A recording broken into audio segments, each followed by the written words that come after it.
Hi hello வணக்கம் நண்பர்களே. இது கொஷின் நம்பர் 13 எல்சிஎம்மில் பார்க்குறோம். X cube minus A cube மற்றும் X minus A cube X minus A whole cube ஆகியவற்றின் மீச்சிமா என்பது என்ன அப்படின்னு சொல்லி கேட்குறாங்க. ஸோ லாஸ்ட் டைமில் நம்ம பார்த்த மாதிரி தான்.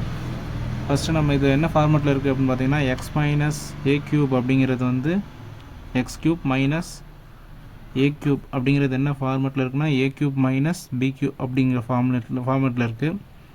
ஸோ இதை நம்ம எப்படி எழுதலாம் அப்படின்னா, X minus A X square plus X A plus A square. So இப்போ நம்ம மறுபடியும் இந்த X minus A whole cube அப்படிங்கிறது என்ன ஃபார்மேட்டில் இருக்குது அப்படின்னு பார்த்தீங்க அப்படின்னா, சார் இது ஆக்சுவலாக ஸ்கொயரு மாற்றி சொல்கிறேன். ஸ்கொயர் அப்படிங்கிறதுல இருக்குது. இது என்ன அப்படின்னு பார்த்தீங்கன்னா, X minus A into X minus A. So நம்ம லாஸ்ட் டைமில் பார்த்த மாதிரி ரெண்டு எக்ஸ் மைனஸ் ஏக்கு ஒரு எக்ஸ் மைனஸ் ஏ பேலன்ஸ் என்ன இருக்குது அப்படின்னு பார்த்தீங்கன்னா, ஒரு எக்ஸ் மைனஸ் ஏ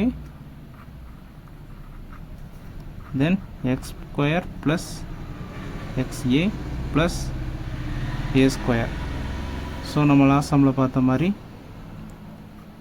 இது ரெண்டும் பண்ணோம் அப்படின்னா நமக்கு என்ன கிடைக்கும் அப்படின்னா,